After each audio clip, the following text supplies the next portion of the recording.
What's the word? My name's Scott. I'm on OnSight. Make sure y'all get permanent scars dropping soon.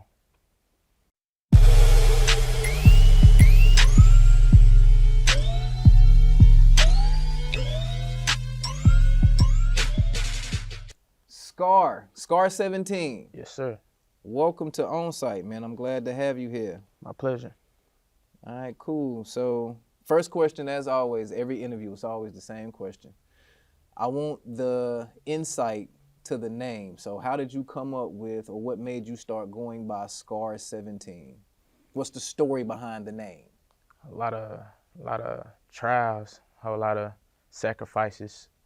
You know, I looked at Lion King was one of my favorite movies. You know, coming up. So his character meant a lot because he was so unappreciated. You know what I'm saying? Like nobody really cared because he was trying to take over everything, but they didn't know his struggles.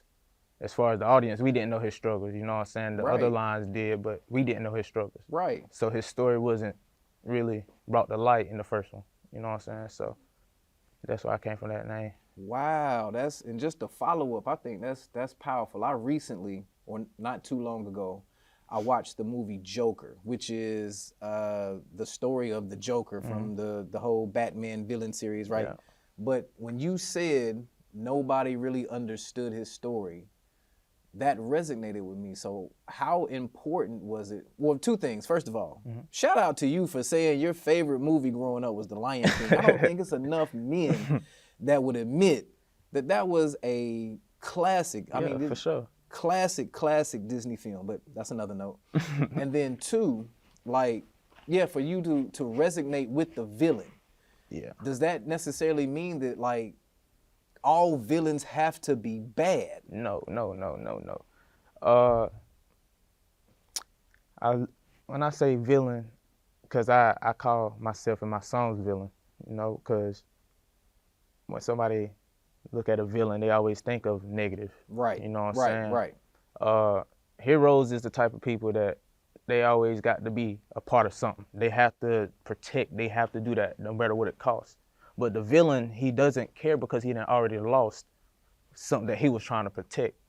He lost it, whatever it was, it turned him evil. Right. Or it don't even have to be evil. Negativity, energy. People energy can turn you to not caring. Very true. So people will look at you like, dang, I don't like him, I don't mess with him because he got this response to what I'm gonna say.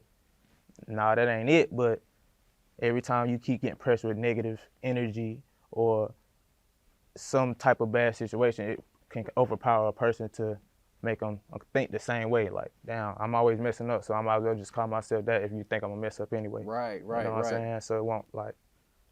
That was absolutely the storyline in the Joker movie. Like, he was actually, well, for somebody that hasn't seen the movie, I don't want to give it away, but from my perspective, he had some mental health challenges going on through his family. Right. And he was kind of looked upon as the oddball. So he was given oddball opportunities for work. Yeah. And like, he was the laughing stock. And some bad things happened that kind of pushed his mentality into becoming that character. What they called him. Right. So, I think that's good. That's good. Okay. So, Scar17, you take the villain role in your music. What's the genre of music? Like, I have to ask that. I can't just assume you're a rapper, but. I try to do a lot. It's more of venting. So if a beat, like, you know, if I feel connected with the beat, I speak to the beat. It's more of me speaking to the beat and hearing myself. Because, like I said, nobody really understands what somebody goes through. I can understand it. And I'm the type of person, I put it down and just let it go to the past because of what I'm talking about in the situations. So that's good. So if I pick up on what you're saying, you like to capture the energy, the emotion in the record, and then let it live there. Yes. I don't want to have to relive it physically and emotionally, but you know what I'm saying? Like, I can hear it and I reflect on it. Like, I went through that. That's the old me. I ain't got to worry about that no more. I done been through that. I won't make that same mistake. So then I move on. But then by you creating that art, you're giving the opportunity for somebody who may be going Do through the same a thing. similar situation. Yes. Yeah. So now I got Yes. something that I can relate to Yes. that helped me overcome. Okay. Yeah. Good. Good. So what's your process like in the studio? So I heard you say you pick the beat. So like, do you have to have the beat first before you start writing, or are you old school with it, like a Nas, and you got a rhyme book or a notebook just full of ideas and lyrics that you? At first, I used to write a lot in school. Okay. So I used to write a lot and keep them. I didn't need a beat for real because I didn't know what I was doing was actually like helping me. I just thought it was something to, like a cope, like just something Yeah, to a do. coping mechanism. Yeah, Yeah. just something to do, you know. So I didn't really think too much of it, but I So kept them though. I kept them.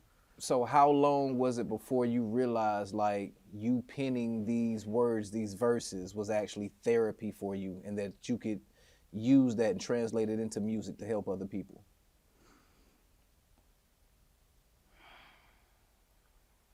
Yeah, I'm gonna try to get deep with you, but I need to touch the soul in these Yeah, for interviews sure, sometimes. for sure. I'm gonna answer it. Just reword the question. So when did you realize that making music was a coping mechanism for you to vent those problems and those situations that you were going through? I felt better. I just felt better. Like I didn't have nobody saying what I was saying was wrong. Mm-hmm. I didn't have nobody. I didn't have no other opinions. It was just me. You know what I'm saying? Just me. Right. The opinions didn't matter. So when I was doing it, and then I finally started to release stuff, I kept the same energy. The opinions didn't matter. But if you like it, you like it. You know what I'm saying? Absolutely. And if you didn't like it, I understand. I try to get a reason or understanding on why you didn't. Because my story is not your story, so you might want another different type of me. So you might like a harder version of me when I'm actually like on some lyrical, you know what I'm saying? Yep. On some lyrical stuff more than venting. So that's why I try to make different types of music, because now I'm starting to understand why people go to different artists. They want different feelings and they don't like to hear the same thing. You know what I'm saying? So I try to mix. I'm a Pisces, so feelings, emotions, and all that stuff, it comes natural. So I don't have, you know what I'm saying? So I just put it on notes, paper, beat. Good deal. I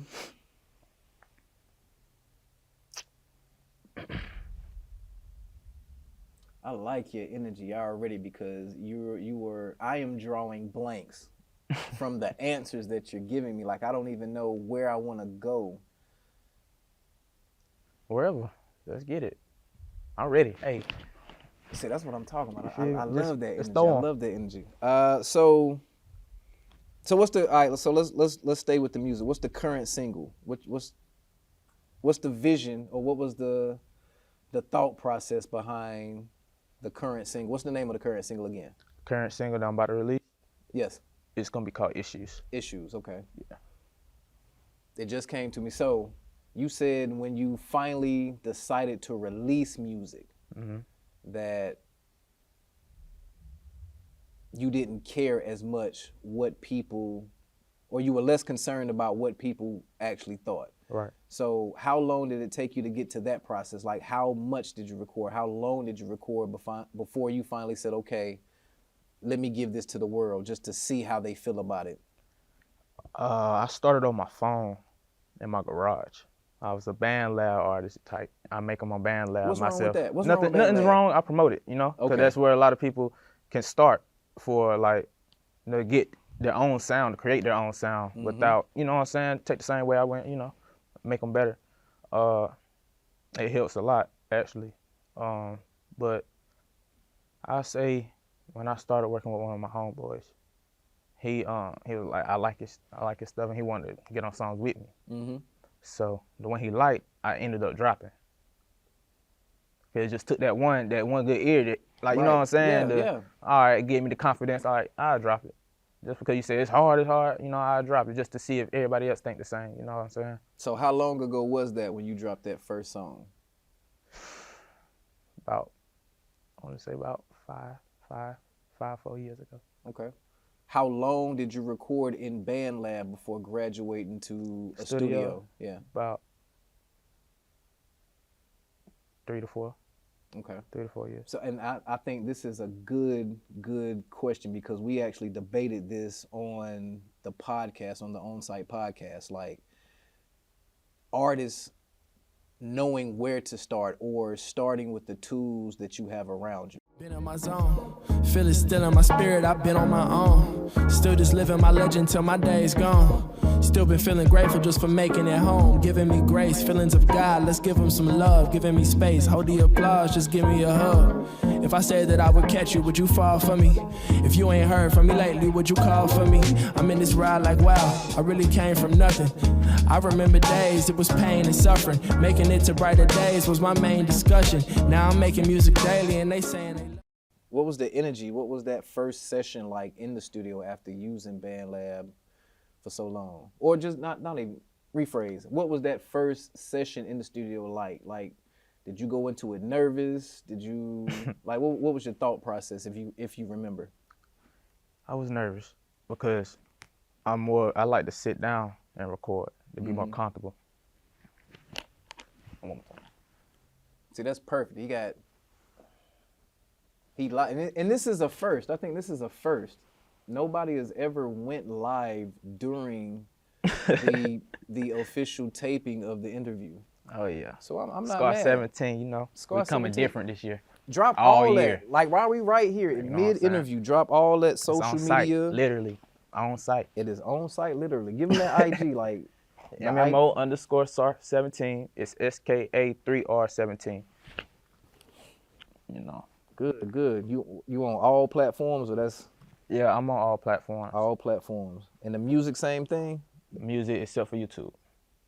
I have recently deleted all my older videos and stuff off my YouTube for a new fresh start on my YouTube channel. I had another artist do pretty much that same thing. So matter of fact, I've heard several artists do that. Why do you go back and delete the old? So the original plan was to delete less views. Okay. It's like a marketing skill. Okay. You keep the things that has over 100 views and you delete the things that has under. You know what I'm saying? So when somebody come to your page or somebody want to see who you is, they ain't gonna be like, oh, he's a nobody, he ain't got no views, he don't have anything. You see 1,000 views on this, bring more attention.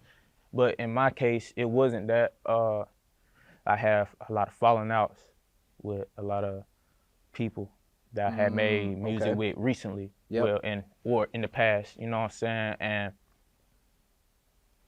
you know, so I can't keep the same. Let me ask this question, because I've done some interviews with a couple of artists that switch genres. Yeah. Okay, so one artist specifically was doing more secular music, recently became heavily involved in the church, found God. So he wanted to clean his image up, started doing what I consider, more positive music. I ain't even gonna label it in a box of Christian contemporary, but more positive music, right? And then I had an artist that started in the church, but as they got older, it was more reversed. They went into doing R&B. Yeah. So both of these artists pretty much did the same thing. Like they went back, deleted all old songs off of Spotify, Apple Music, took videos down off YouTube, the whole nine. My standpoint, I always thought, like, if I go to search you and I see context, now I get to study and learn more about the person. Now, if I'm changing genres, like one of the artists, they went from, secular to gospel. To me, it makes sense because I don't necessarily want people to connect me to that old sound version of, from what I'm doing now. So I guess it could be the same if, I was doing Christian music before and now I'm going into R&B. Right. I don't want the message to be confused. Yeah. But like, what is your take on that? And I guess you just spoke to it a little bit, but what is your take on that? Like, let's say you had a song that was popping. You had a real hard trap song that was popping, and now, your fan base actually takes it to where they like the softer side. They like the music that you make about females or whatever. I don't want to generalize it, but would you go back and delete that old song or take down that old music, or would you keep it up and let, because now I'm a new fan. I'm just now learning about you to where once I research you, now I get more substance. I get more material from you instead of just 2 or 3 songs that you currently are promoting. Facts. And then I would say, if that's the case, and I did make people feel that way once I deleted them, it's more sites. I'm on all platforms. It's just my YouTube that's clear. If that makes sense. Okay. So my YouTube channel for now is gonna be more visuals than audio. I thought like there's no point of me having audio on all platforms with no visuals. You know what I'm saying? And even with you saying that, I feel like you're controlling the narrative. So Yeah. I'm directing you. If you I want want the you to music, see then you have my- to go here. Exactly. If you want to see it, you Yeah. have to go here. No, Yes. that makes sense. I got you. I got you. Okay. Yeah. All But right, I so- do have my old stuff still up. It's still up on other platforms, but Got you. it's not my YouTube. Like I had a lot of remixes on my YouTube. Them stuff is not on the other platforms, but the albums and the other stuff that I did previous is out there. Got you. Got you. Okay. So what is, I've asked this question before, what area of the country provides the type of hip hop that you listen to? Because we know you get music in pockets. So there's a New York sound, you got a deep South sound, we got the West Coast, all the music from Cali, then you got the sound from like Chicago and Atlanta. I'm gonna take Atlanta out. Atlanta is their own pocket. Yeah, And Atlanta. then you got yeah, the deep they South serious like out there. Mississippi and Florida and all of that. So Yeah. what area of the country, what area of the United States provides the type of music that you prefer, or the type of rap that you prefer? It'd be disrespectful to just say one Okay. because I like music, so I gather from. Okay, then rephrase. What area inspired you or was an influence to the type of music that you currently make?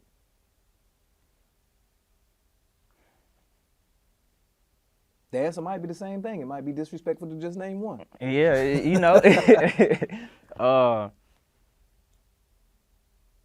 like Joyner Lucas. Ooh, Joyner. Shout out to Joyner Lucas. Like, I've never met him. Like, I'm shouting him out. I like the whole Joyner nine, but Lucas. yes. I like the storytelling. I like how he can make you see different point of views, you know? So like I said, as people can see, if I can call myself a villain, I want you to see why, and then I want you to understand when I wasn't, on why I became this. You know what I'm saying? That's So good. I like how he do his storytelling. You know, I'm more of a storytelling type person, you know? Because when I'm venting, I'm just telling the story, you know? So I like storytelling artists, you know? Okay. I would prefer him, if anything. Nah, yeah. I just recently listened to, he just dropped a new project. I don't remember the name of it, but I thought it was fire. So yeah, I can see that. All right, so let's go here. On OnSight, we always play a game called Who You Got. And the way that we play is I'm gonna give you 2 artists. And without taking too much thought into it, you just simply say who you got. So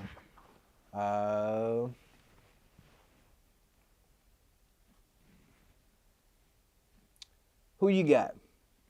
And I'm gonna try to make it tough on you because you just spoke about Joyner being a storyteller. So if I had to compare them, who you got, Joyner Lucas or Slick Rick?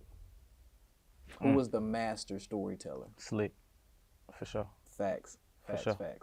And sure. no disrespect to Joyner. No No disrespect. disrespect to Joyner. It's just Yeah, that's what right? created it for real, like them times. Right. You know, so Absolutely. he probably look up to Slick too, so he would know out of respect. That's the right answer. Right, You know? right. Okay.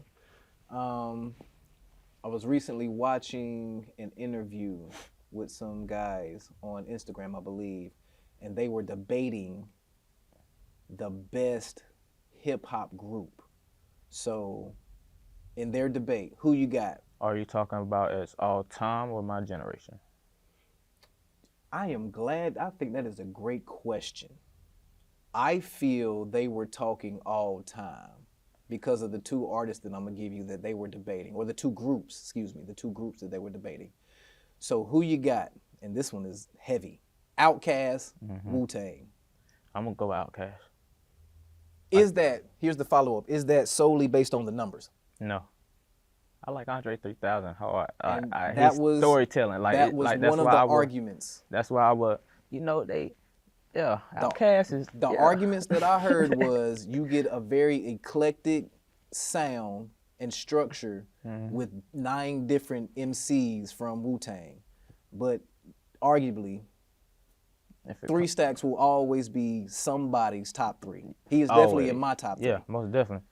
And it's hard to and not to discredit Big Boy. Yeah, no. For the work that he has definitely done over the years, but yeah, and then you can't take away 11 times platinum and that the love Speaker Box, the Love Below. I wouldn't even I won't even go based off of numbers. I just go based off of how many hearts they touched. Value. Okay. That's good. Let me see. Let's go New York for a second. I asked this question and they couldn't answer it. So Griselda, who you got? Benny the Butcher or Conway? Me personally don't know neither. Honest answer. I appreciate that. If you've never I don't heard the listen Griselda to New King, York music like that. Oh, so then you have no clue of who Griselda is. No. You might want to look up these 2 artists. These are definitely gives you that old school vibe. It's definitely the heart and the essence of what hip hop is. Okay. For sure. Bars, heavy in lyricism, punchlines, and yeah, maybe even battle rap. Like they bring that energy. So. Okay. All right. So let me see. Because you like the storytellers. Here's another artist. Let's go to South. Big Crit or Boosie Badass? Boosie. Okay. Let's stay in the South. T.I. or Juicy J?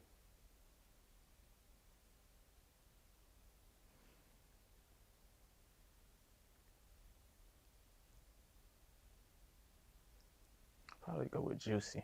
I ain't gonna lie. I made you think about that one for a minute, so I'll go with Juicy J. I feel like I've accomplished my mission. Yeah, I'll go with Juicy J on that one. Okay.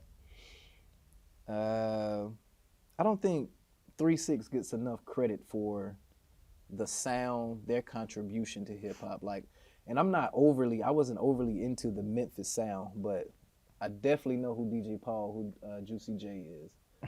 I didn't know that Juicy was a producer on some of the hits that we've rocked out to over the years. Like, I didn't know how deep their catalog is. Yeah, he got a lot of stuff. So that's why I picked him. Cause T.I. I like T.I., but he just gonna give you T.I. He's just gonna give you T.I. And you can get dimensions with a Juicy. Yeah, I can see that. Okay. Female, who is killing it for you as a female artist right now? And not to discredit female rap or female artistry, but who is really killing it? I like.